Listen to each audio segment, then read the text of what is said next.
Hare Krishna Mataji, Sandvat Pranam. Please accept my humble obeisances. Welcome to our Wisdom of Women Bhagavad Gita classes. So, successfully we have completed 7 chapters of Bhagavad Gita. And today we are going to discuss the 8th chapter, that is Attaining the Supreme. Okay. So, let us quickly start our session with Mangalacharan.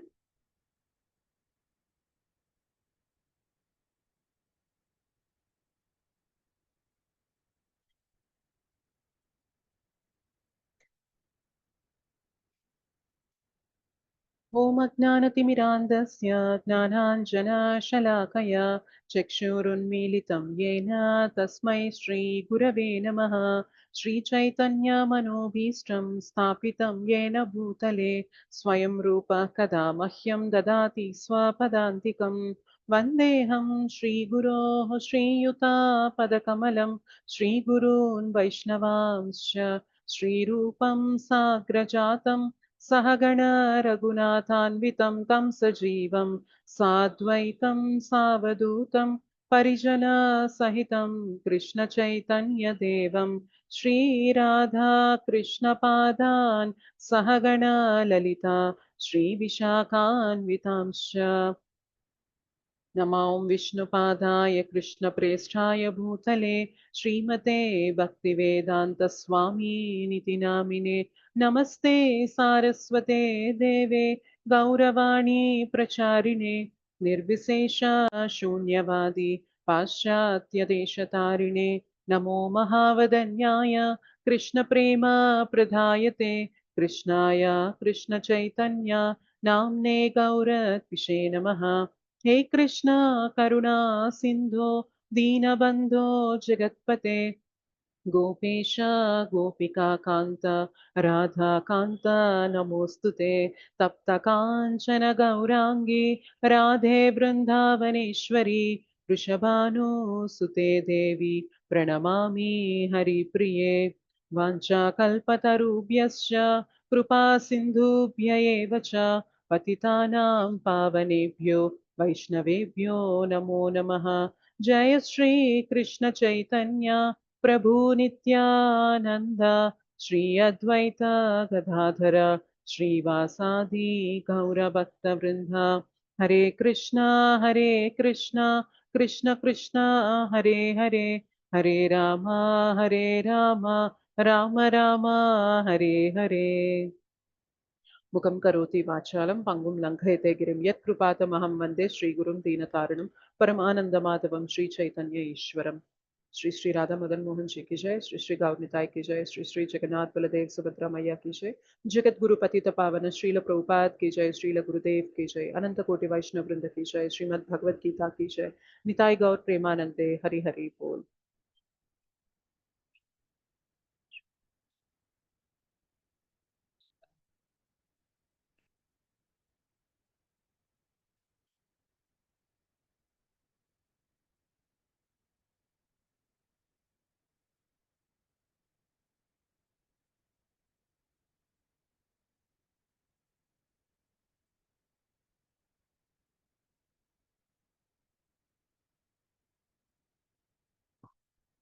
हरे कृष्ण माताजी।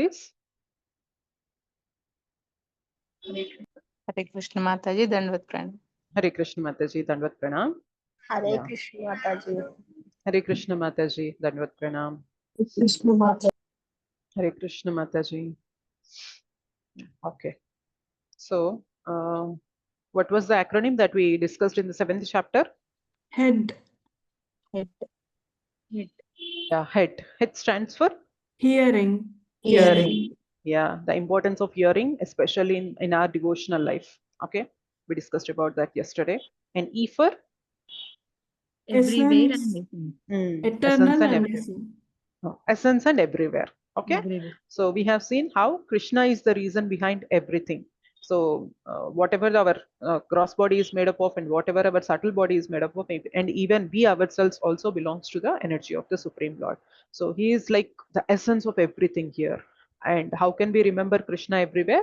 So yesterday we have seen few pointers, but when we get a chance to read Bhagavad Gita as it is, you will get to see there are many pointers. Like we discussed the taste of water, the light of the sun and the moon, the intelligence of the intelligent, Yeah, we discussed few of these, but there are many more indicators given so that we can remember Krishna in our day-to-day life. Okay, and then A for Accept or reject. Accept or yeah, reject. accept or reject. So Krishna himself says that until you surrender to me, it is not possible for you to overcome all your miseries. So even after knowing this, there are few people who accept Krishna and few people who reject Krishna. And yesterday we discussed about both of these categories. And out of all these people, who are the best? Bhaktas. Bhakta. Bhaktas, devotees are the best. Okay, and D for demigods we Demigod. discussed yesterday. Demigods. Yeah. So demigods, even after knowing that Krishna is there for us, Krishna is, I mean, by surrendering to Krishna, Krishna would be taking care of us. But still, there are many people who take to the worship of the demigods because they want immediate results. Yeah, they want many material. They have many material desires and they want immediate results, and for that purpose, they approach the demigods. But we discussed that the results given by the demigods were temporary. So yesterday we have taken the example of Dhruva Maharaj also. By worshipping the Supreme Lord, even we become purified. We reach to a state where we become desireless. So that is the uh, thing that we discussed in the demigod section yesterday. So today we are going to discuss about how can we attain the Supreme Lord. Okay.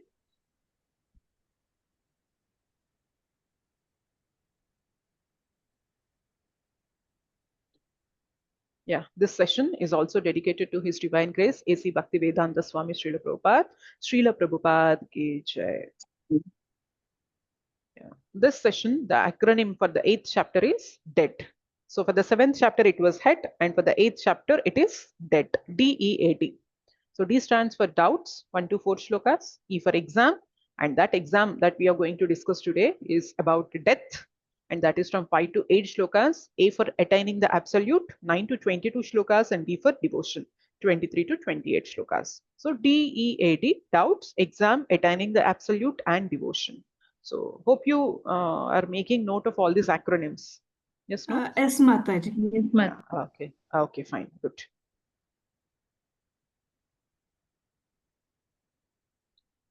Yeah, and doubts. Yeah, in this first section, Arjuna had expressed few questions to Krishna, and Krishna would be answering all those questions to Arjuna. So that is our first section. The second section is the exam that we cannot escape. Nobody can escape this exam. What is that exam? Obviously, it is death here. So, what is Krishna saying about this death? And generally, we feel so much scared when we hear of this word death. So, are there anything in related to this concept of death in Bhagavad Gita that we'll see here in the second part? And in the third part, we see how can we attain the supreme. And in the fourth part, the best aspect of our Bhagavad Gita, that is devotion. Okay. Yes, doubts 1 to 4 shlokas. So Arjuna Uvacha Kim Tat Brahma Kim Adhyatmam Kim Karma Purushottama Adibhutam Cha Kim Proktam Adidhaivam Kim Uchyate. So Arjuna inquired, O my Lord, O Supreme Person, what is Brahman? What is the Self? What are fruitive activities? What is this material manifestation? And what are the demigods? Please explain this to me. So Arjuna, after hearing to the 7 chapters of Bhagavad Gita, he has got some questions and he is expressing all those questions to Krishna. Now Krishna starts giving answer to these questions. So basically, these are the questions of Arjuna. Brahman, Adhyatma, Karma, Adibhuta, Adidhaiva, Adiyagna. So what are all these? Okay. Yeah. Krishna answers Arjuna's 7 questions. So Brahman means the indestructible living entity. So what is this living entity? Indus. The indestructible living entity. When I say living entity, it is the jiva, the soul. Okay, the soul is never be destroyed. We have learned it in the second chapter. Yes, so it is indestructible. So that is called Brahman. So Krishna is saying, when I say Brahman, it is the indestructible living entity. And Adhyatma means the living entity's nature, which is to serve. So I have told you, right? So living entity, even when Arjuna said, I want to take the path of renunciation, Krishna told him that no, you cannot take to the path of renunciation because you are going against your nature. Your nature is you always want to act, you always want to serve. But if you take to the path of renunciation, you are not serving anyone there, and hence that path would be difficult for you. So this Adhyatma is nothing but the living entity's nature, that is to serve. That is the nature of the living entity. Even when you see in general also, uh, in our day-to-day life, we are serving our family, we are serving our society, we are serving the people at our workplace. Yes or no? That is our natural, that is our nature basically. Yeah, correct? Yes, yes, Mataji. Yeah, that is Adhyatma. The living entity's nature, that is to serve. Karma means the reactions that force the living entity to take a material body in this world. So karma is nothing but the reactions to our actions, so that we have to take a material body in this world. So basically, whatever the actions that we perform, we have to face all those reactions, and in order to face those reactions, we have to accept these bodies. So that is nothing but karma. Yeah. Adibhuta, the ever-changing material nature. So it is created, maintained, and then destroyed. The prakriti that we see around, the material nature is Adibhuta. Krishna is saying that to Arjuna. And Adhidevata, he who presides over all the demigods and their planets, the universal form of the Lord, Sarva Loka Maheshwaram. So basically, I told you right in the third chapter, when we were discussing the Yagna Chakra, Yagna cycle, we told you that when we perform yagnas, we are trying to please the demigods, but the ultimate person whom we are trying to please in the form of sacrifice is, do you remember who is that? It is Lord Vishnu. Krishna. Krishna or Vishnu, yes. So Krishna is saying here, Adi Devata means the one who is presiding over all the demigods and their planets. So basically, the universal form of the Lord is called Adi Devata. Okay. And Adi Yagna is Krishna as the super soul, the Lord of all sacrifices. I told you right earlier. So the super soul, the Lord of all our sacrifices, is called Adi Yagna. He is situated within everyone's heart. So Adi Yagna is nothing but the super soul. He is nothing but Paramatma. So where does Paramatma reside? Where does Paramatma stay? Everywhere. Yeah, everywhere. But in our Within the context, heart, it is, besides the soul. So, heart. yeah, at the location of our heart. Basically, the soul and the super soul, they sit next to each other. Yeah. So these are basically some few questions quoted, asked by Arjuna, and the answers were given by Krishna. But you know, there is one important question which is the concept for our discussion today. What is that question? The main subject matter is, how can one attain a spiritual destination at the time of death? So at the time of death, how can I make my destination to be spiritual? This is Arjuna's eighth question, and this is the most important question for our discussion today. Let us see. Yeah. So the first one, doubts were completed. Now let us take to the second part of our acronym, that is E, exam, death. You know what? Yeah, let me just read this and then we can go for the explanation. अपरेयमितस्त्वन्यां प्रकृतिं विद्धि मे परां जीवभूतं महाबाहो ययेदं धार्यते jagat. And whoever at the end of his life quits his body remembering me alone at once attains my nature. Of this there is no doubt. So yeah. So we might have attended many exams from our childhood. Yes or no? What is the general pattern for our exams? Like, we know when our exam will be there, like the timetable and the schedule of the exam, we are very much aware. But what is the question paper in that exam? Are we aware of it? No, Mataji. No. So we might have written so many exams, but we know the date and time of the exam. We are supposed to attend the exam, but we don't know what is going to come in our question paper. So this is like a general examination. But you know what? Death is a special examination. And in this examination, we know the question paper, but we don't know the time. When will the exam will be? We don't know. So you understand? You try to understand this. So in a normal examination, we know the time. So let's say we have exam tomorrow. So it is like October 11th, morning 10 a.m. I have an exam. So we know the date, time, place, everything we know. But in this special examination called death, we don't know when that exam is going to, when are we supposed to attend or give an attempt to that exam? Does any one of us know when is that exam for us? No, Mataji. No, obviously no. So the date, time, place, circumstance, we don't know all this in this exam of death. But you know what? We know the question paper. Yeah. So the question paper is common for everyone. So the question paper for everyone is common, but we don't know the time of the examination. So the death is a very, very, very special examination. You know what? Let us see what is there in the next slide. I'll come to this slide later. Yeah, this exam schedule is like this. So this is a surprise test. So we will not be given any intimation beforehand. This test would be a surprise test. And you know what? Life is a preparation, death is an examination.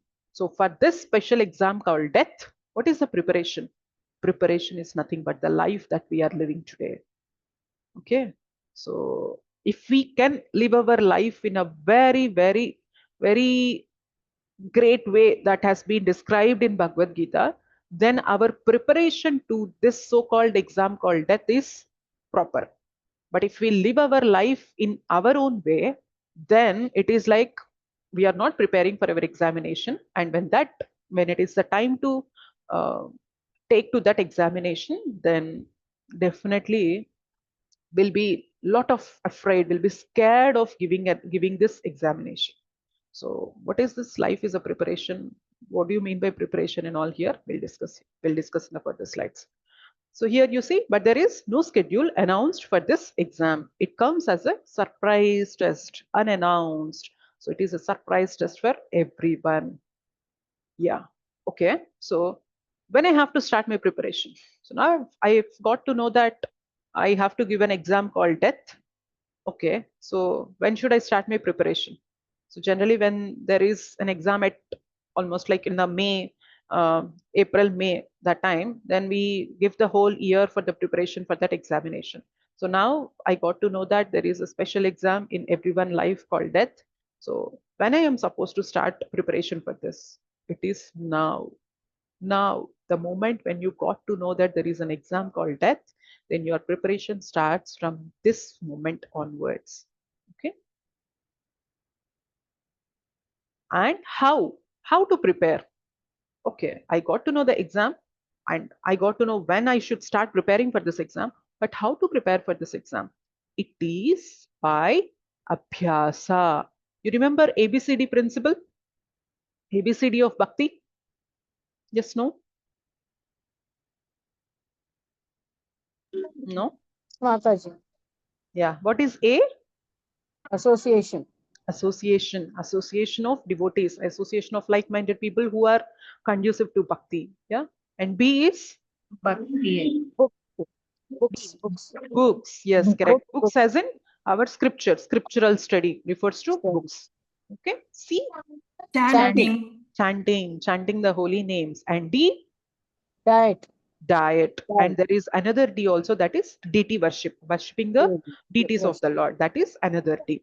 So this A, B, C, D, association, books, reading books, chanting the holy names, and diet and deity worship. This is how we have to prepare for the examination called death. Okay. So that's why people say you have to take to this sadhana every single day. See, assume the position of two students. The student number one, he is like preparing every single day for his examination that he is going to attend in on the month of May. And there is another student who was thinking that, okay, let me enjoy this complete year and let me try to sit at the end, at the very last day, and try to complete everything. See, whose situation would be better? Is it the first student or the second student? Obviously, it is The first one student, who right? studies from the Very beginning. first day. Yeah, correct. The one who studies from the very first day, his position would be safe, secure, and better, right? He would not be worried. Whatever the paper, toughness of the paper would be, I'm not bothered about it. I have prepared for the whole year, and in fact, this person feels, let the paper be tough. I just want to test myself. Yeah, yes or no? Yes, Mataji. Yeah. So similarly, in this path of devotion, bhakti yoga, we say you have to take to this sadhana process, like ABCD process, every single day. But if somebody says you can do this sadhana at the end of your life, like when all your responsibilities are completed, when there is nothing for you to do, then at the time of 65, 70, 75 years, you can take to this sadhana. When people say this, is it good? Is it like, this is like the approach of second student? So is it a right approach? Yeah, no? No, no, Mataji. No, definitely no. So that's why we have to take to this process. How? Like doing ABCD every single day. And you know what happens? By this, we can remember Krishna. You know what? The question paper is, what are you remembering at the time of your death? That decides your future. Okay. So now let us go to the first slide where the shloka was recited. Yeah. And whoever at the end of his life quits his body, remembering me alone, at once attains my nature. Of this there is no doubt. So Krishna, he's declaring here that at the end of his life, if he quits his body remembering me, then he can come back to me. So when we do this sadhana every single day, then don't we have the chance to remember Krishna at the end of our life? We have Think of it. Yeah, we have. We definitely have the chance. But if we don't take to this sadhana process sincerely, and if we postpone this ABCD process to the later part of our life, then we might not know whether we'd be able to remember Krishna or not. So, you know what? What happens at the time of death is, death is a very, very, very difficult examination. Like the pain that we face at the time of death is equal to 40,000 scorpion bites at a single moment. Okay. So imagine there are 40,000 scorpions that are biting you in a given second. The pain that you experience at that moment, the similar pain that we experience at the time of death. So in such a excruciating pain, is it possible for us to remember Krishna? Think of it. No, Mataji. Definitely no. But if you take to the practice of every day remembering Krishna, every single day, you're taking time out every day, remembering Krishna by chanting his holy names, remembering Krishna when you're drinking water, remembering Krishna when you're doing everything, remembering Krishna when you are hearing to the Krishna Katha, remembering Krishna when you're associating with the devotees, then you know what happens? Even at that specific time, you would have high chance of remembering Krishna. Yes or no?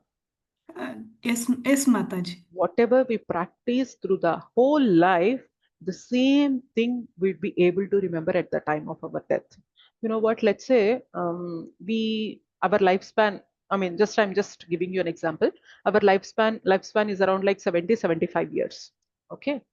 And at the time of death, you know what happens? The person, he would be able to understand that his last moments are now, and almost like the 75 years of life that he or she had led so far, the flash of all those memories would just come in of like 2 to 3 minutes of time. So everything that we have gone through this 75 years of life, the flash of all those memories would come to us at that time. So, if we can remember Krishna with more intensity in our life in all these 75 years, is it not possible for us to remember or get those memories where we are involved in bhakti, connecting to Krishna? So, is it possible or not that we get those memories in the flash of those moments? Yes or no? Yes, Mataji. Yeah, Yes, that's Mataji. that's why people say you have to take to bhakti now, right at the moment when you understand that uh, this is your prime duty. Yeah. So when you get to listen to Bhagavad Gita, you understand that we are not this body, we are souls, and the soul's prime duty is Sanatana Dharma. Of course, Bhagavad Gita never says to neglect our Swadharma, but we should definitely give time to Sanatana Dharma. So when we have strong impressions by doing our Sanatana Dharma activities, bhakti related activities, then definitely we have very, very, very high chance of remembering Krishna at the time of our death. Okay. Yeah.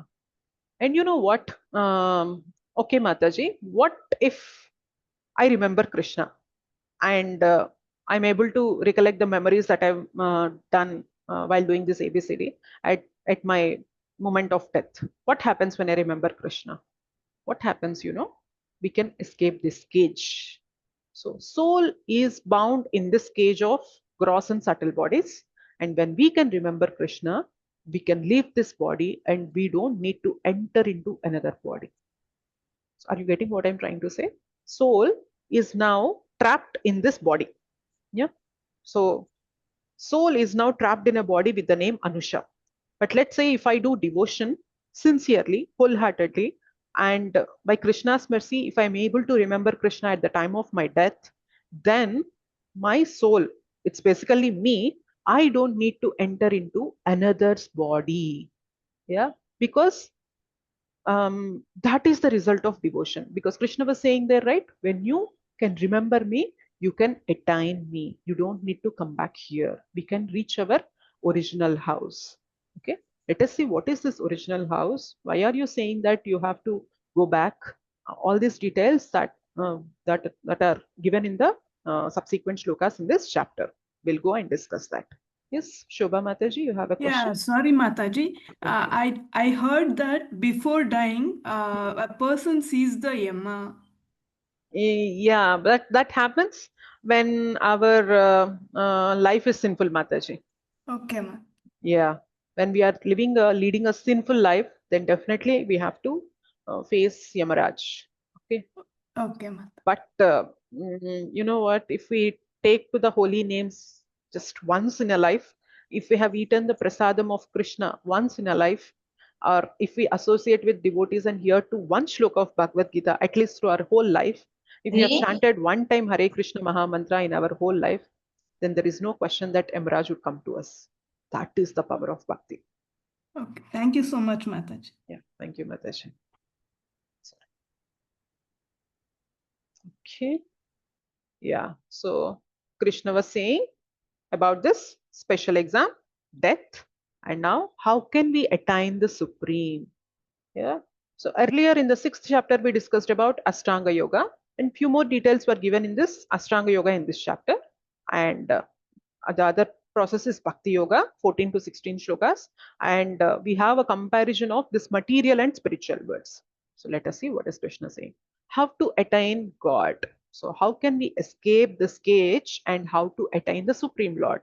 Ananyachetaha satatam yomam smarati nityashaha tasyaham sulabah partha nityayuktasya yoginaha. For one who always remembers me without deviation, I am easy to obtain, O son of Partha, because of his constant engagement in devotional service. So Krishna is saying, if you are practicing bhakti all through your life without deviation, then I am easy to obtain. So it is very easy for you to obtain me, Arjuna. Why? Because you have practiced remembering me all through your life without deviation. Hence, you know what? Krishna even assures us that even at our last moments, let's say we have remembered Krishna all through our life. We have taken to this process of ABCD very sincerely in our life. But let's say at the end of our life, but suppose we were unable to remember Krishna, then what happens? We'll have this question, right? Yes or no? So that is not an easy thing, right? Sometimes we don't even know we will be out of consciousness and we might leave this body. So, and at that moment, we might get this question, okay, throughout my life, I have remembered Krishna, but at the last moments, I literally don't have my consciousness. And what about my situation then? Krishna himself says that if you are sincere in remembering me all through your life, then at the end of your life, it is my duty to make you remember me at the time of your death. So Krishna is also giving assurance that even for suppose of any reasons that you were unable to remember me, don't worry. It is my duty that I will make you remember me at the time of the death so that you can attain me. See, I mean, whatever the questions that we generally get, Krishna himself is giving all the answers to all those questions also. So we don't need to worry when we take to this process of bhakti. What happens if I die like this, or what happens if something happens in the last moments and all? Don't need to worry at all. Whatever we practice in our life, especially related to bhakti, will be always there with us and will always protects us and saves us. Okay.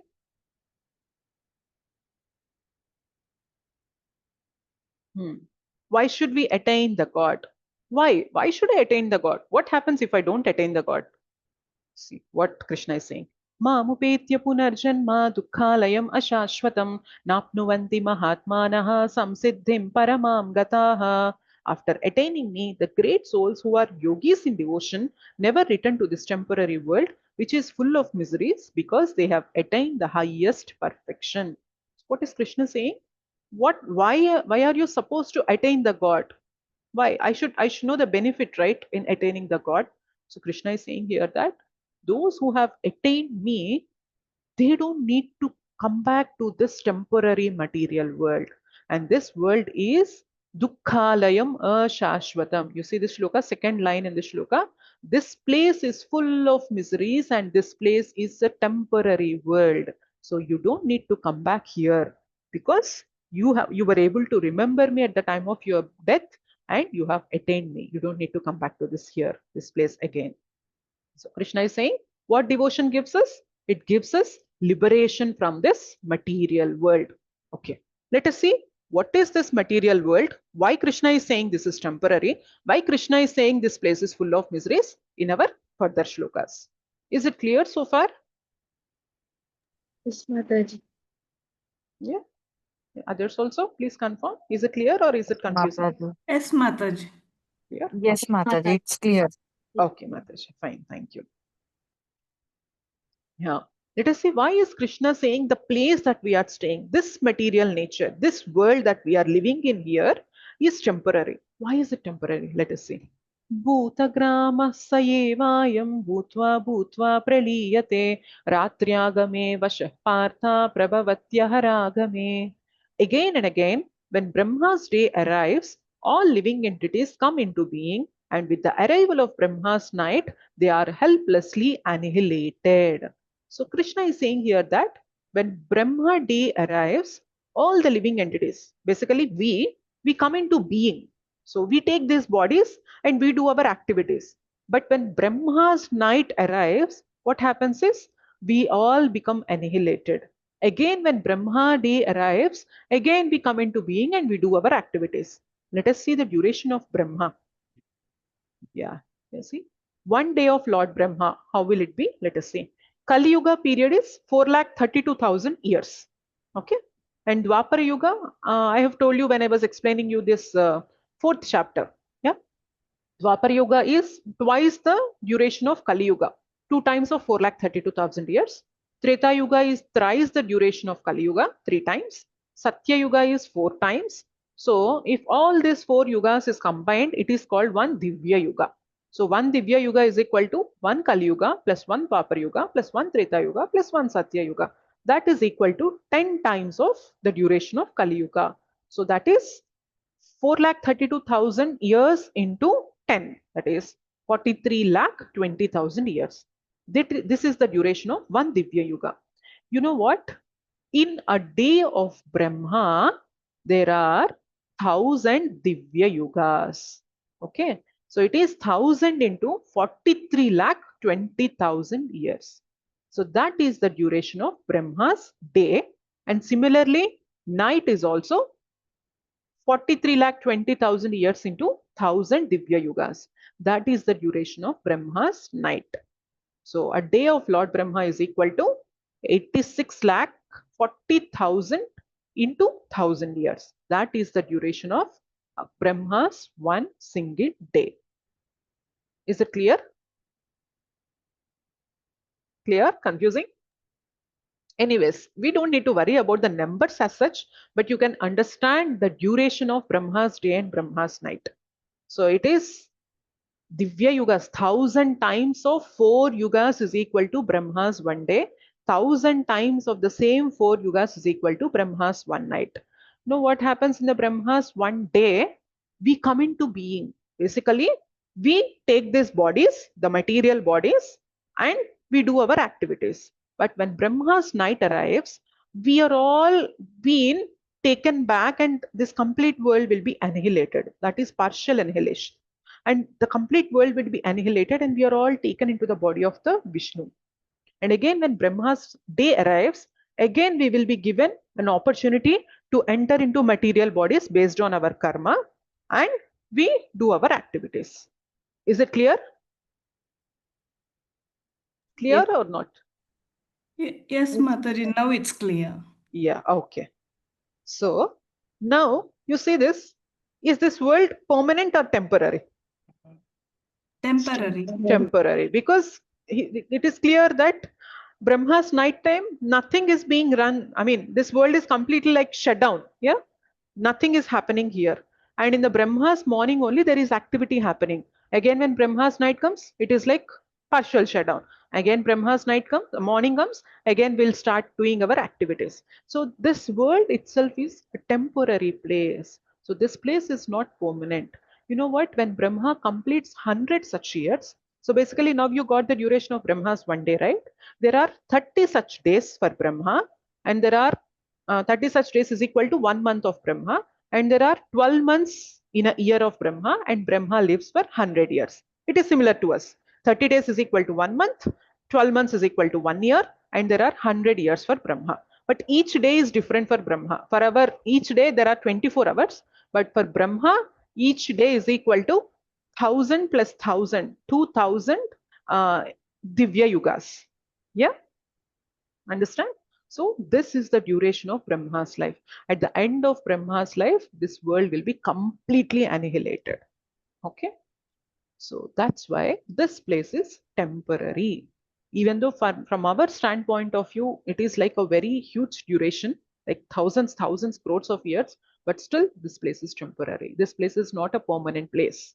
So it has to go through the process of creation and annihilation. Creation, maintenance, annihilation. Creation, maintenance, annihilation. So we are living in this temporary world.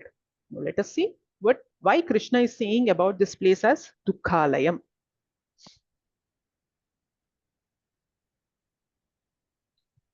Yeah. Huh. Okay. Let us see about Krishna's place. Now we are saying this place is Dukhalayam. We'll discuss why Krishna is saying this place is Dukhalayam. Before that, let us see how the place of Krishna would be. So generally, what do we call those planets with? We call those planets as Vaikuntha Lokas. Have you heard of this name anytime? The abode of Lord Vishnu, Lord Krishna. We call them as Vaikuntha Lokas. Yeah. Yes. Yes, Mataji. Yes, Mataji. So we'll see how does a Vaikuntha Loka would be. You know what? In Vaikuntha Loka, every word is a song. So you speak something, it becomes a song basically in Vaikuntha Loka. You just make a step and it becomes a dance in Vaikuntha Loka. So when every word is a song and when every step is a dance, then we can just imagine how beautiful that place is. Yeah, how beautiful, how blissful, how joyfully they were living in that place. Only then we call that every word is a song and every step is a dance. Yes or no? Yes, Mataji. Now we'll see how the current world that we are staying will be. Here, every step is a danger and every task is a pain here basically. So this physical world, the world that currently we are living, is, we call this as material world. And the place where Lord Krishna, Lord Vishnu resides is called the spiritual world. Okay, this place is material world, and this material world is like a forest fire. It is like a forest which is completely burning with a forest fire. You know how does this forest fire happens in any forest? Does any of us have to go and um, lit a fire there to get into the forest fire? No. How the No, forest fire Mataji. would happen? Because of rupture. Yes.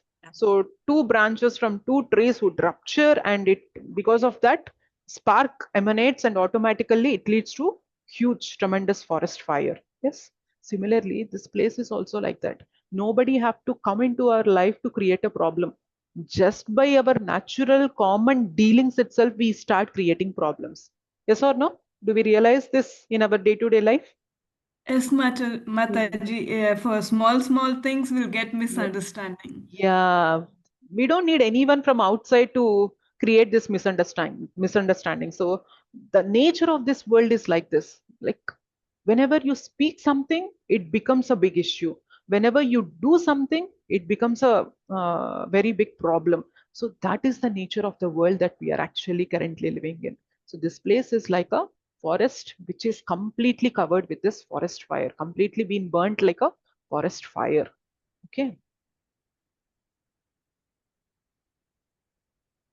Hmm. Why this place is called uh, a place full of miseries? Let us see. Mamupetya punarjanma dukkhalayam ashashvatam napnuvanti mahatmanaha samsiddhim paramam gataha. Yeah, this is the same shloka we discussed earlier. But let us see what are all those miseries. Okay. Yeah. ब्रह्मभुवनाल्लोका पुनरावर्तिनो Arjun मामुपेत्य तु कौन्तेय पुनर्जन्म न विद्यते. From the highest planet in the material world down to the lowest, all are the places of misery wherein repeated birth and death takes place. But one who attains to my abode, O son of Kunti, never takes birth again. So basically, there are 14 planetary systems in this material world. So few planets will be like heavenly planets, few planets are like hellish planets, and few planets are like the planets that are similar to Earth, where we are currently staying. So when you consider all these planets, be the heavenly planets, be the hellish planets, be the middle planets, so all these planets, there are this process of repeated birth and death. So even though you go to the planets of heavenly abodes, or even though you go to the places of hellish abodes, all these places, there is a definite chance for repeated birth and death. So you cannot escape the process of birth and death when you are in this material world. Okay. And there are four ultimate problems for a given human being. Yesterday I told you these four problems. You remember? We usually think of the problems as financial, relationship, marital problems. All these problems we usually think of as our problems. But there are four ultimate problems. What are they? Birth, death, old age, and disease. So basically, these are our problems: birth, death, old age, and disease. So now we can just imagine why Krishna has created this place. Because this place is like a jail. So whom do we send to jail? Criminals, isn't it? Yes or no? Yes, Mataji. Yeah. Why do we send criminals to jail? Because They will do need some punishment crime. for their reformation, and through the process of punishment, they will be purified. Yes or no? Yes, Yes. Mataji. Yeah. Similarly, we are in this place, in this material world, and the punishments that are given to us are birth, death, old age, disease. These are the punishments that everyone has to undergo in this material world. Is there anyone who can say that, no, Mataji, I don't need to go to this process of birth, I don't need to go to this process of death, I don't need to go through the process of old age and disease? Is there anyone who can say that I don't have this punishment? No, right? Yeah, Everyone. one who keeps chanting Krishna, Yeah. they Yes. they will That. go to they'll not be having that cycle.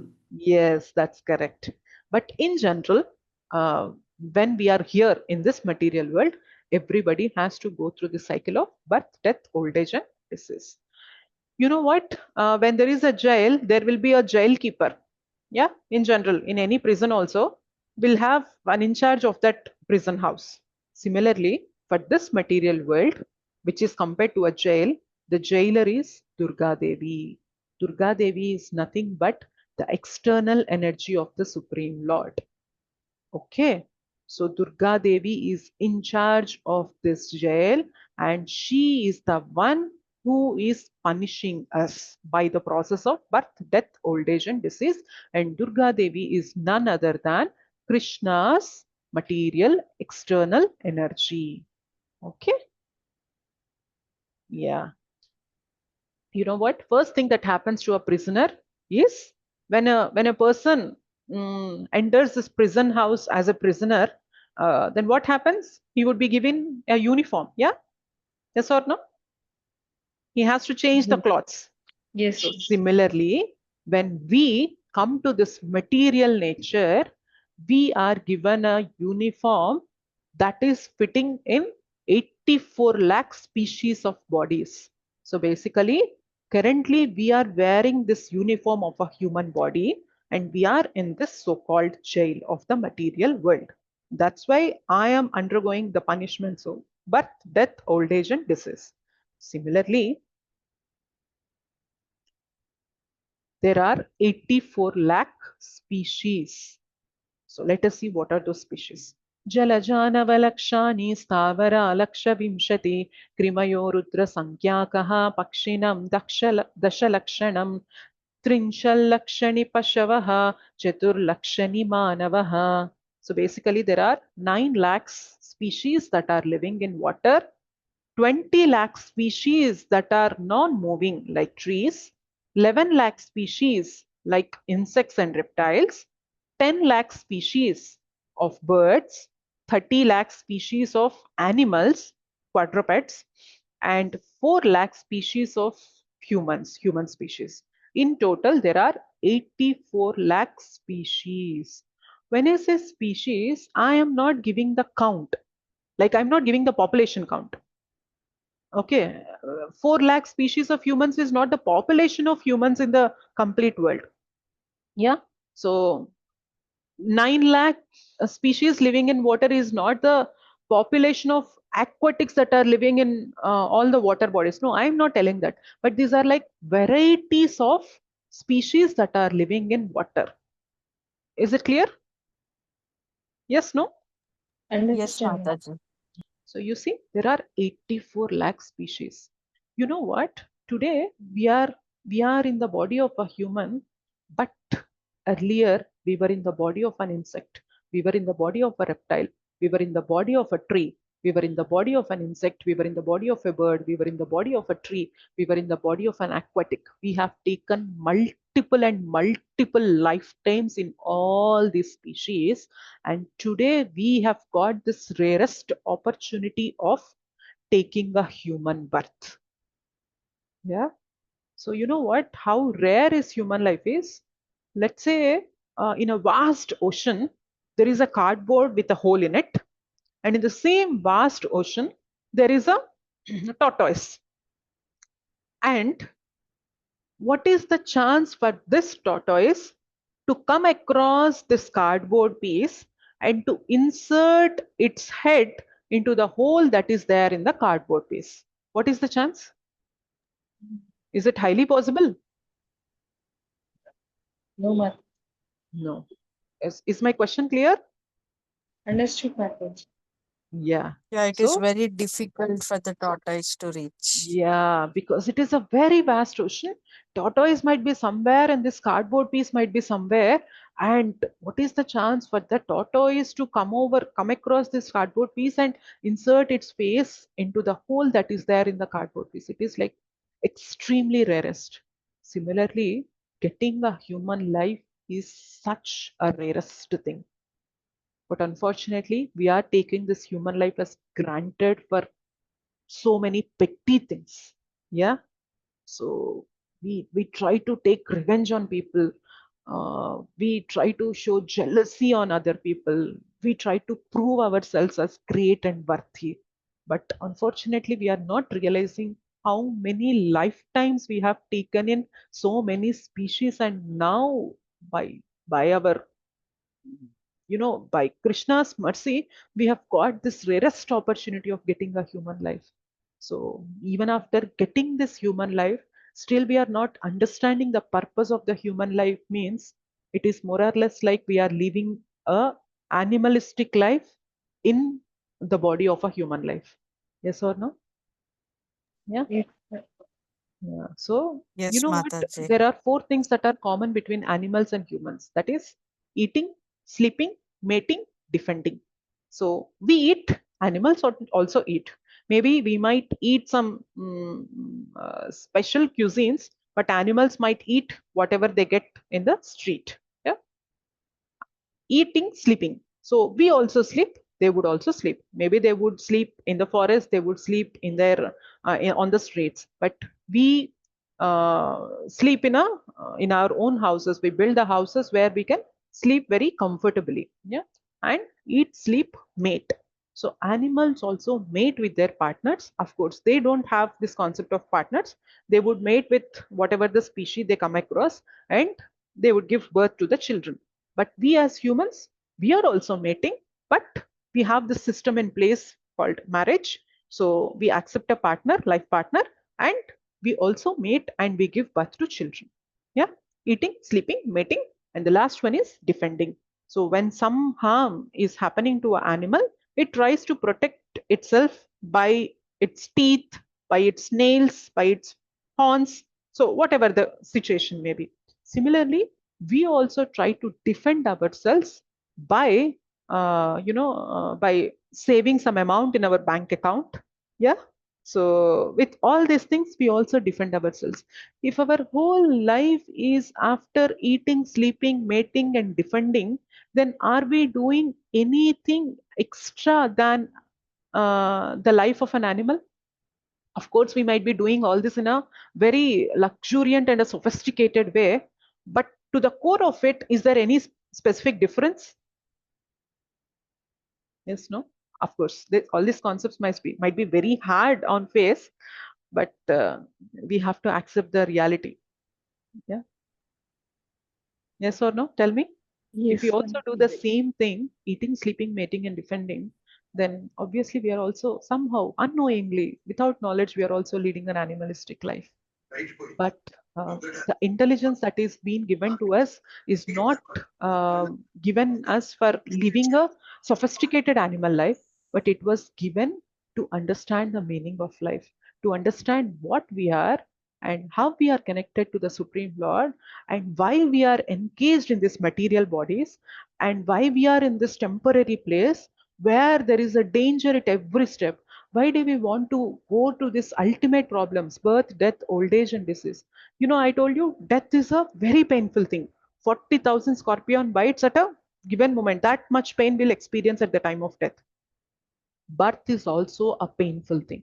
You know what? A small creature, he has to he has to fit himself in the womb of a mother, where if the mother eats some spicy food, uh, what, all that remnants of the food which is spicy and troublesome to the very tender skin of the child, but still child has no other option than to tolerate that.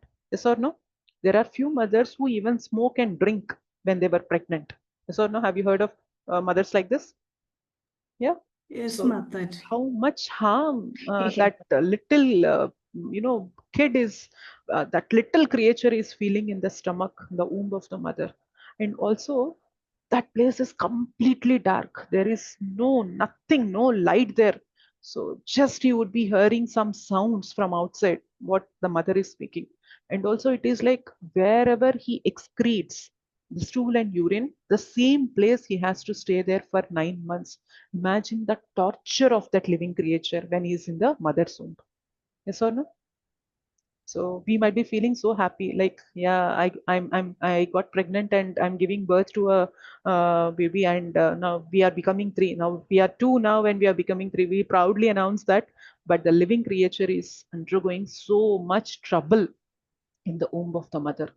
You know what? At that time, that living creature would be pleading to the Lord, give me one chance that let me come out of this hell and let me just do bhakti in this lifetime seriously, and I just want to come back to you, Krishna. So the living creature would be pleading to Krishna, would be urging to Krishna, please give me a chance to come out of this. It is literally tough here, very painful. So the baby kicks. So unable to bear that pain, the baby kicks with his hands and legs, and the mother would be feeling like, oh, my baby is kicking me. Oh, my baby is kicking me. But the reason behind all these kicks are because the baby is unable to tolerate the pain, the struggle, the misery that he is facing in that darkest place. Yeah. So birth is also a very painful thing. But once we take birth into this material world, we forget everything and we are after our sense enjoyment. Yeah. Old age is also very toughest part in one's life. Yes or no? Till that time we might have some respect, people would listen to us, people would value our words, but when we reach to this specific age, the old age, then nobody would care for us, nobody would want us, nobody would even give some respect to us also, especially in this age of Kali. Yes or no? We would become a burden to our family. Yeah, there are many people who were in this old age and they would be thinking that I have become a burden to this family. So they would be praying to Krishna that, let me take away from here, I don't want to stay here anymore. Yes or no? Isn't natural, right? Yes. We hear these things in every house. Yeah. And similarly, diseases anyway, we everyone would undergo to that, and we understand that, mm, I don't want this life with diseases. I want a disease-free life.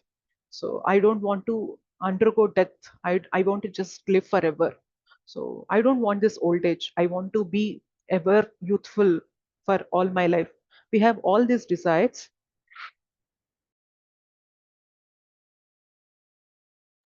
Excuse me, but still, you know what, we don't take to the process of bhakti and we are still after the sense gratification.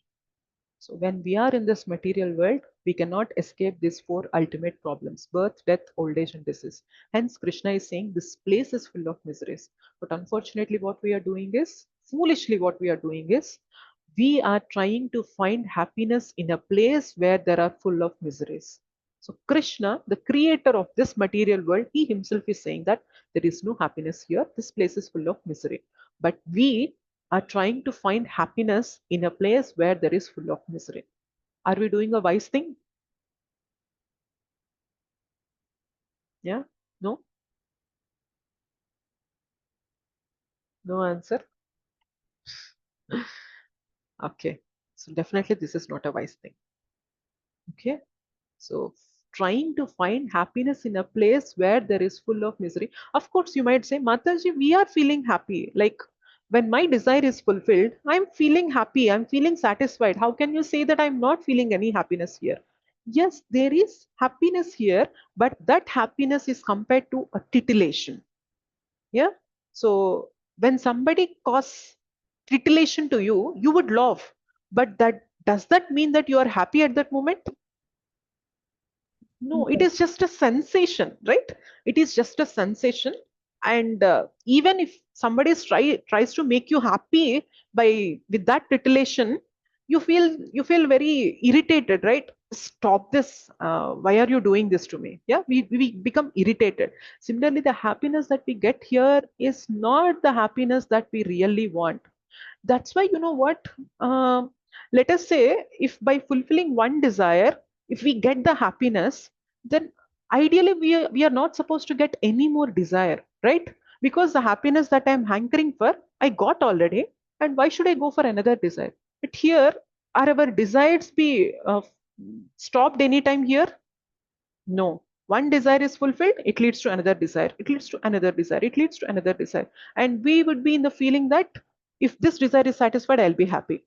But even though this desire is satisfied, we'll not be happy. Maybe we might be happy momentarily, and we again start thinking of the second desire. Let this desire be also satisfied, then I will be happy. Again, if this is also satisfied, we will not be happy. Maybe that happiness is for a momentary thing.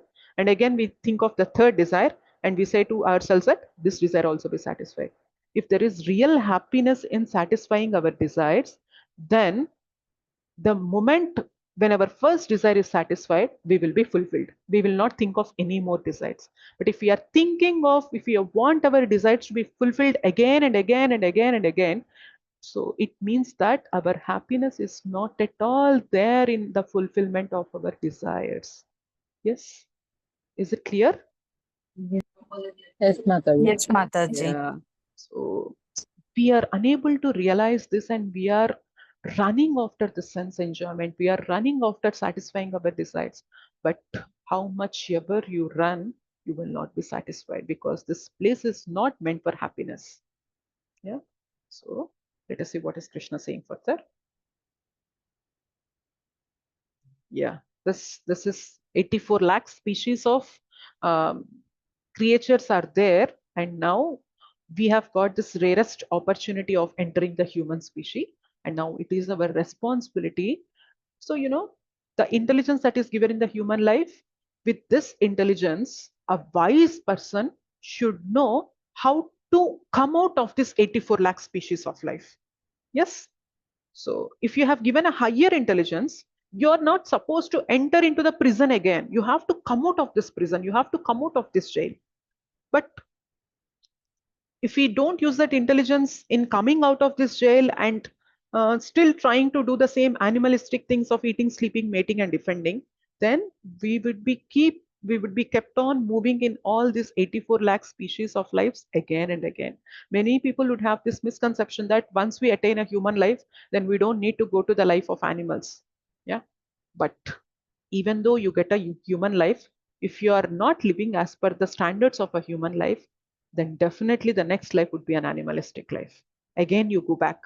Maybe after multiple lifetimes, you might get an opportunity to take human life again. If you don't live like a human in that life, again you go back. So this cycle is being repeated again and again and again and again until you take to the process of bhakti. You would not be able to come out of this cycle of birth and death and old age and disease. Yeah.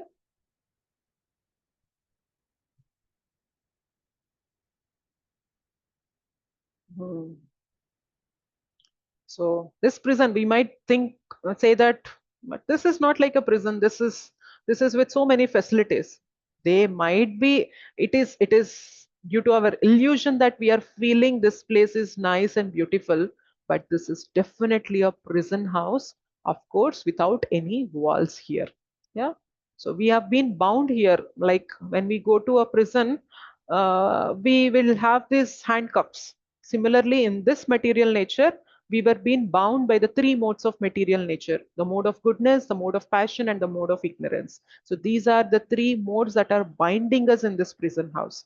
So once you take to the path of bhakti, then we can become free from these modes and we can go back to our original house.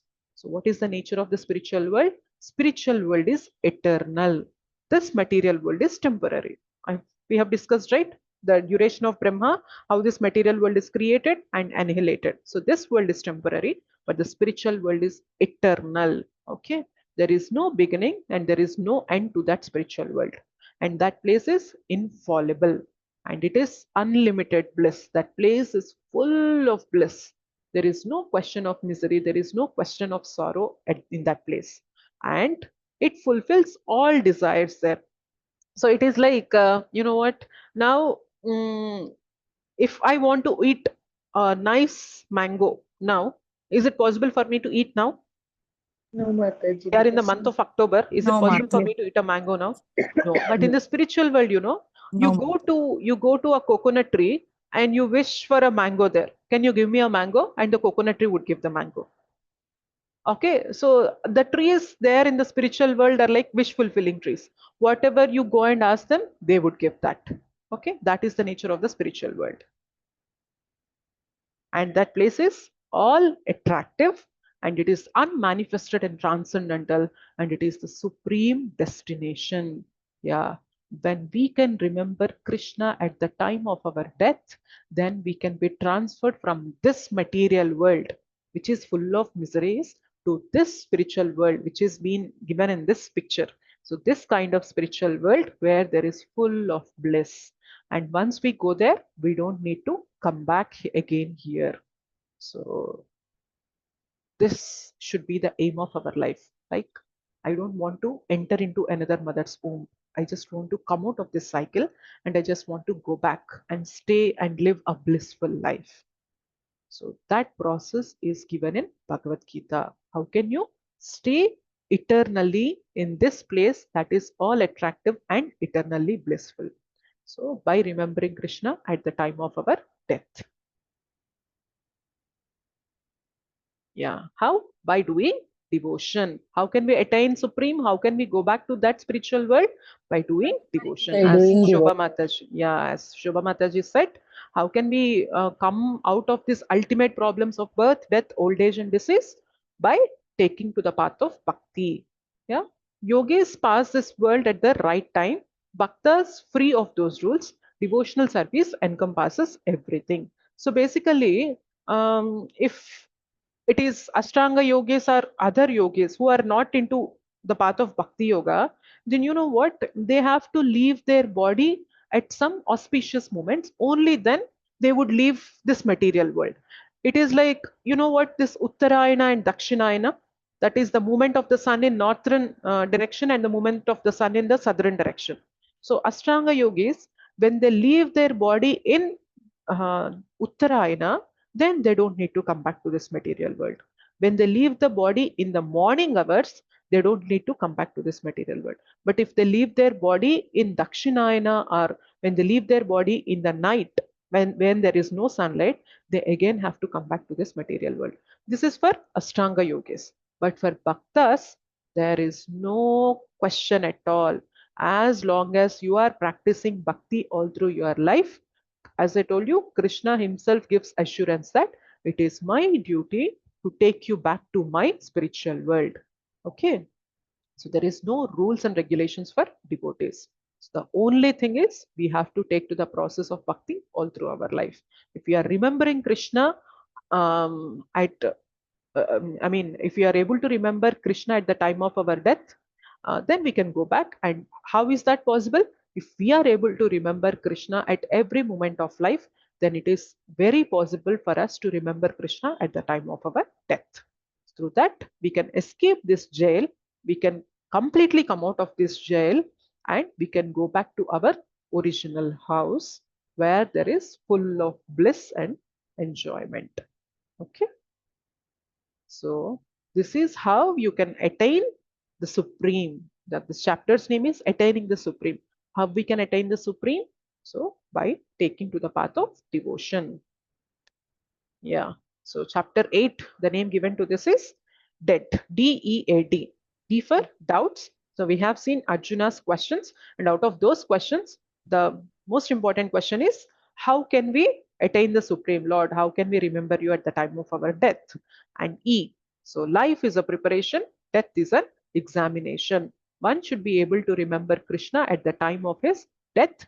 Then he is like successful in his examination. Okay. And A is attaining the supreme.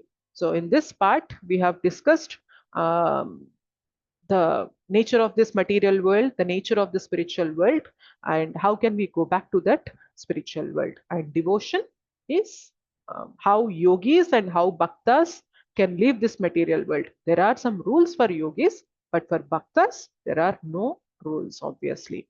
So it is just pure devotion that takes us from this jail, this prison house of this material world, to our original abode of spiritual world, the Vaikuntha Lokas.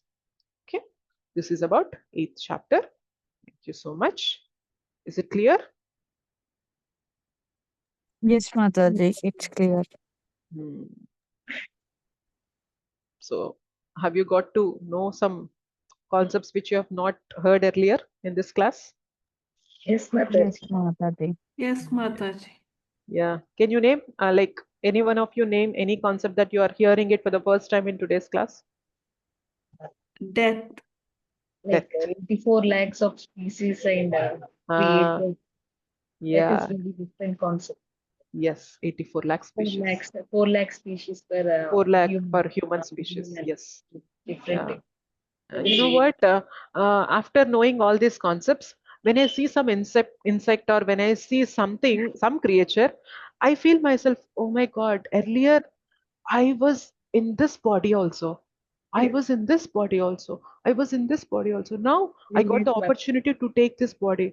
So it is extremely emergence. It is like high time to take to the path of bhakti. Otherwise, I don't know what if again I'm supposed to go into that life species. So I don't want that again.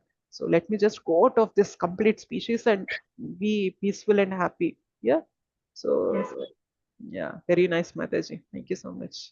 Yeah. Anybody want to say any point that is very new and striking to you in this class? Yes, Mataji, the death, that 40 scorpion, 40,000 that scorpions. Yeah. Yes, Mataji. Yeah. Very painful. But you know what? Now you have said about this death. There is Parikshit Maharaj or Bhishma Deva. Let us say the example of Bhishma Deva.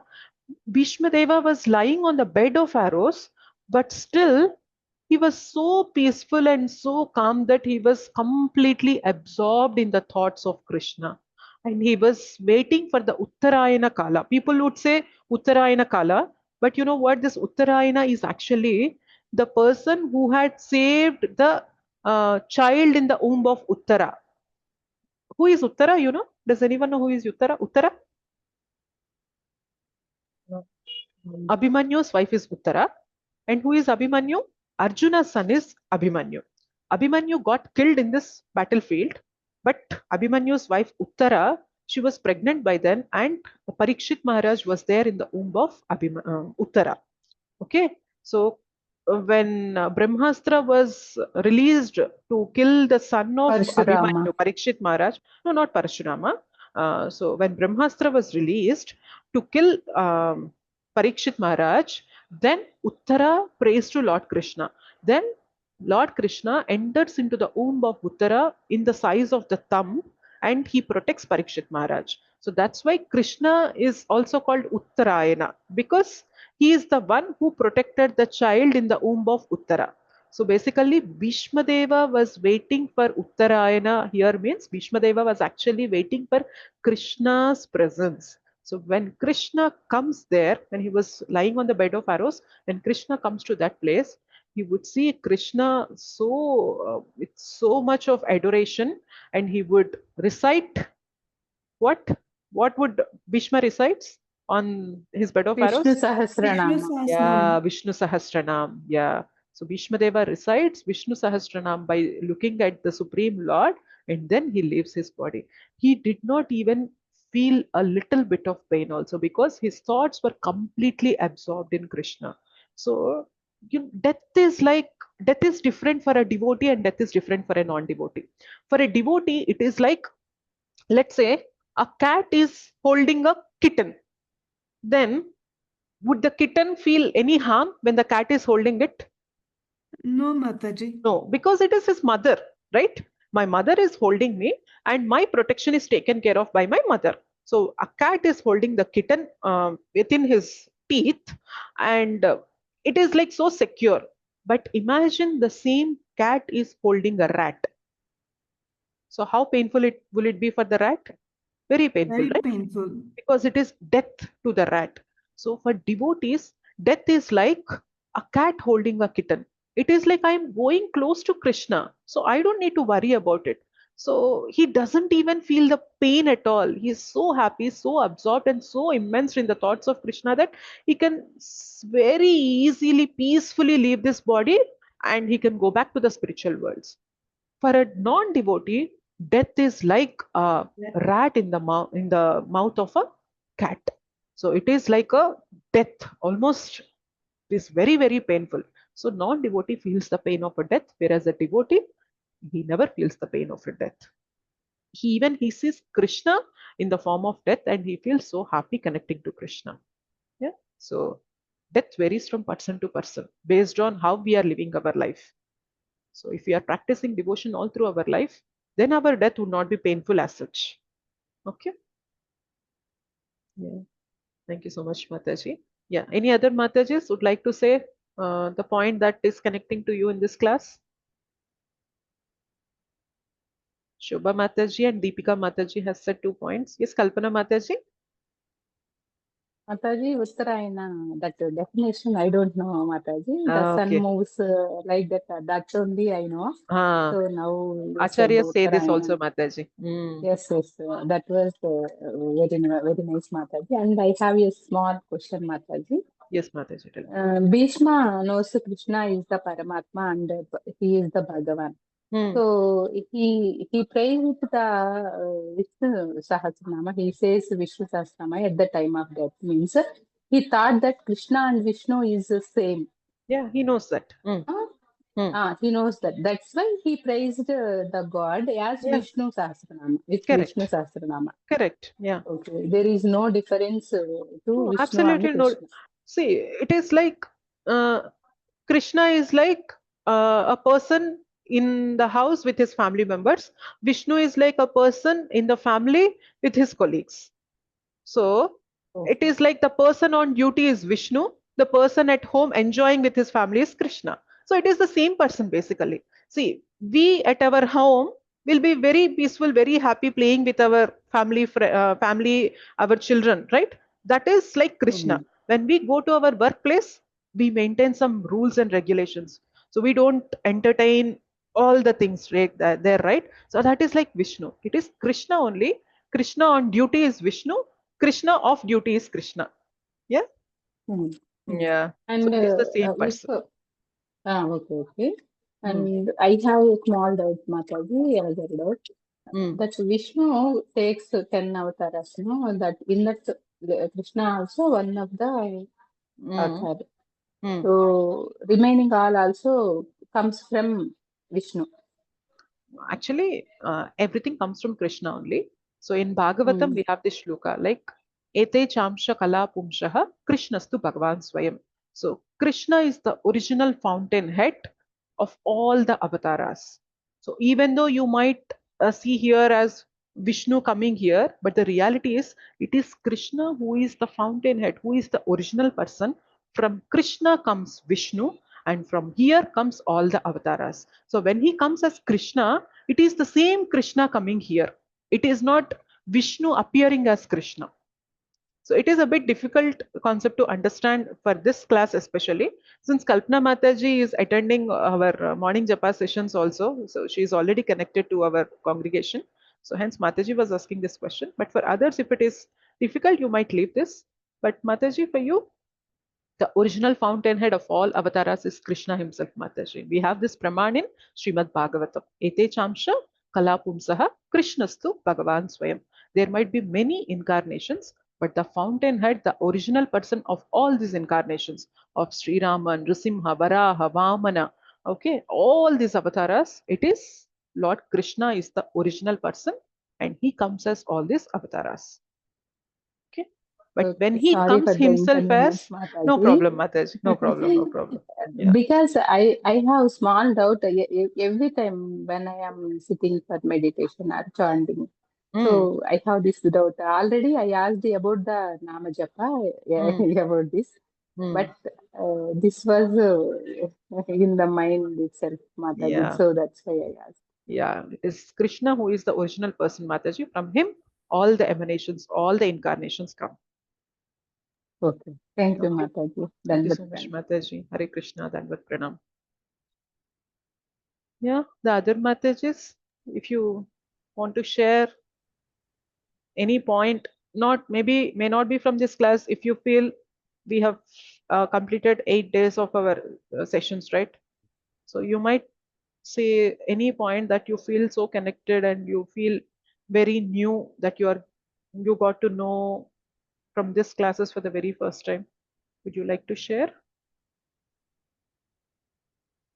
Sorry, Mataji, one small doubt. Yes, It's Mataji, a please. general question. Hmm. One who suicides, Hmm. when they will get a birth again? Suicide is definitely a crime, Mataji.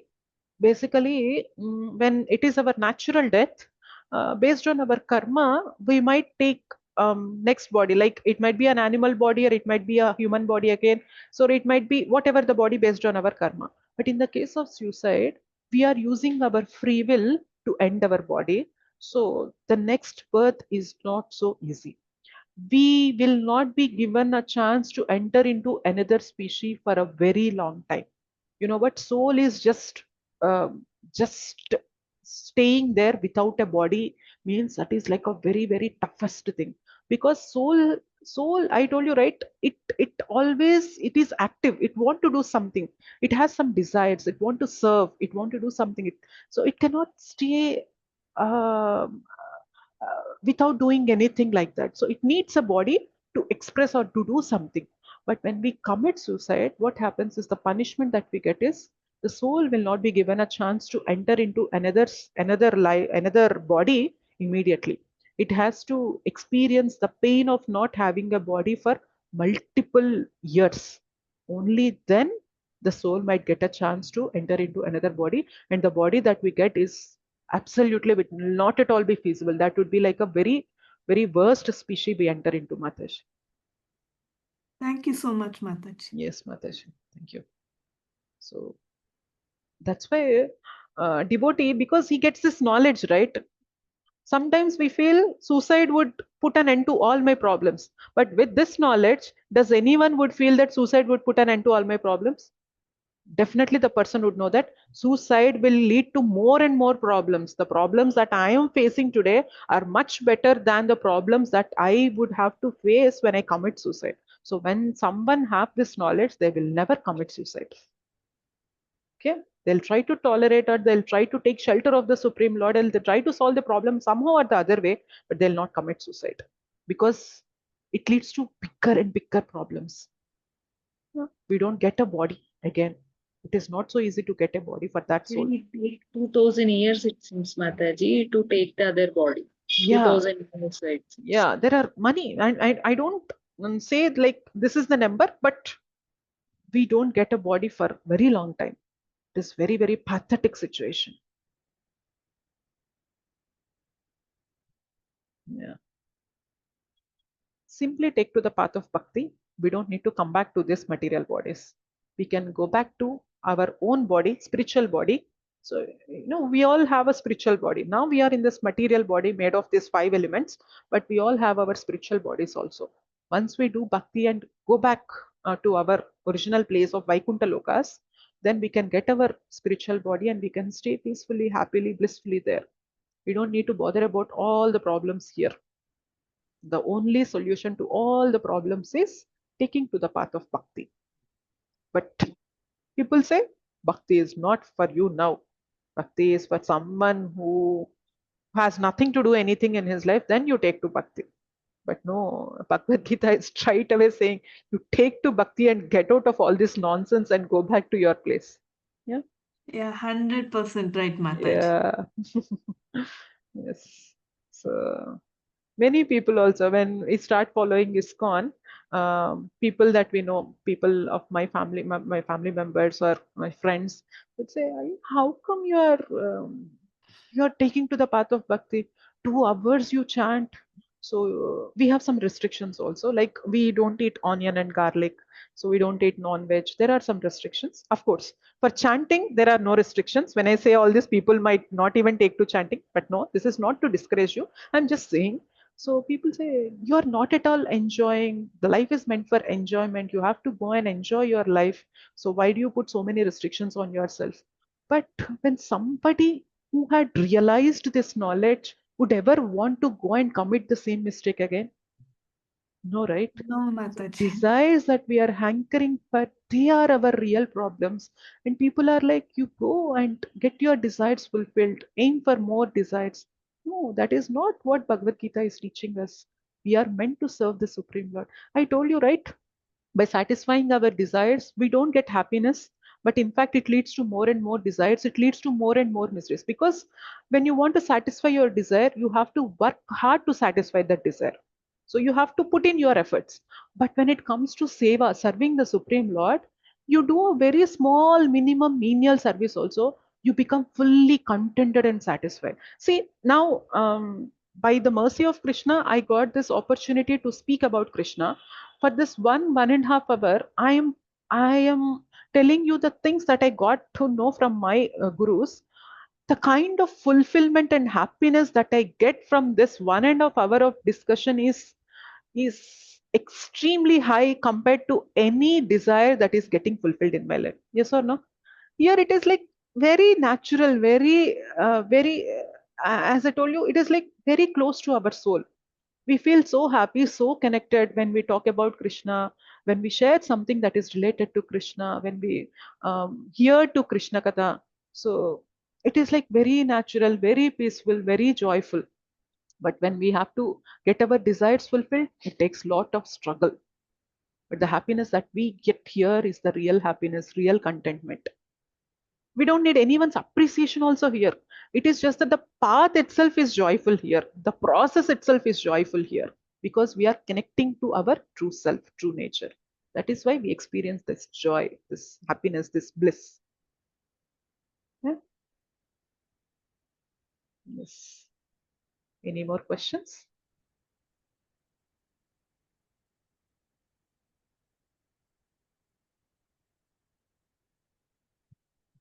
Don't know if I can take names if you are able to speak now or not. Joshna Priya Mataji, Vinuta Mataji, Radhika Mataji, Pushpalata Mataji, Madhavi Tuniki Mataji, Hari Kirtana Mataji. Yeah. If you have anything to share, if you have liked any point in any of our classes, would you like to share?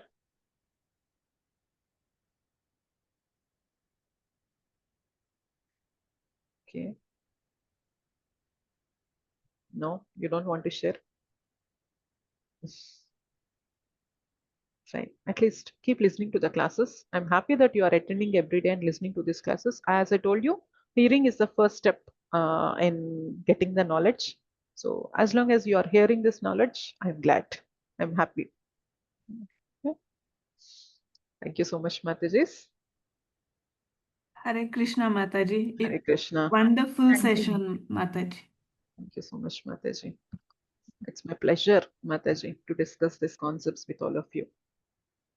Thank you so much. Let us chant. Shall we chant 8 times Hare Krishna Hare Mahamantra? Krishna. Yes, Yeah. Mataji. Yeah, okay. Let us chant 8 times Hare Krishna Mahamantra, and then we can close the class today. Let me share the mantra. Hare Krishna. Hare Krishna, Hare Krishna, Hare Krishna Krishna, Krishna, Hare Hare, Hare Hare Rama, Hare Hare Rama, Rama, Hare Rama Rama, Rama, Rama Hare Rama, Hare. Hare Hare. Hare Hare Krishna, Hare Krishna, Krishna, Krishna Krishna, Hare Hare, Hare Hare Hare. Rama, Hare Hare Rama, Rama, Hare Rama Rama, Rama, Rama Hare Rama, Hare. Hare Hare. Hare Krishna, Hare Hare Krishna, Krishna, Hare Krishna Krishna, Krishna, Krishna Hare Krishna, Hare, Hare Hare Hare. Rama, Hare Hare Rama, Rama, Hare Rama Rama, Rama, Rama Hare Rama, Hare. Hare Hare. Hare Hare Krishna, Hare Krishna, Hare Krishna, Krishna Krishna, Krishna, Krishna Hare Krishna, Hare, Hare Hare Hare. Rama, Hare Hare Rama, Rama, Hare Rama Rama, Rama, Rama Hare Rama, Hare. Hare Hare. Hare Hare Krishna, Krishna, Hare Hare Krishna, Krishna Krishna, Krishna, Krishna Hare Hare, Krishna, Hare Hare Hare. Rama, Hare Hare Rama, Rama, Hare Rama Rama, Rama, Rama Hare Rama, Hare. Hare Hare. Hare Hare Krishna, Hare Krishna, Hare Krishna, Krishna Krishna, Krishna, Hare Krishna, Hare, Hare Hare Hare. Rama, Hare Hare Rama, Rama, Hare Rama Rama, Rama, Rama Hare Rama, Hare. Hare Hare. Hare Krishna, Hare Hare Krishna, Krishna, Hare Krishna Krishna, Krishna, Krishna Hare Krishna, Hare, Hare Hare Hare. Rama, Hare Hare Rama, Rama, Hare Rama Rama,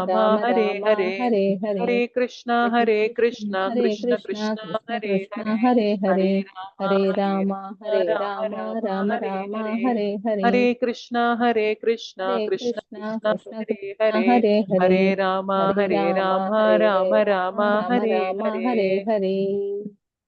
वाञ्छाकल्पतरुभ्यश्च कृपासिन्धुभ्येव च पतितानां पावनेभ्यो वैष्णवेभ्यो नमो नमः। अनंत कोटि वैष्णव वृंद की जय। श्रील प्रभुपाद की जय। श्रील गुरुदेव की जय। निताई गौर प्रेमानंदे हरि ओम। Thank you so much. Thanks a lot, Ishan.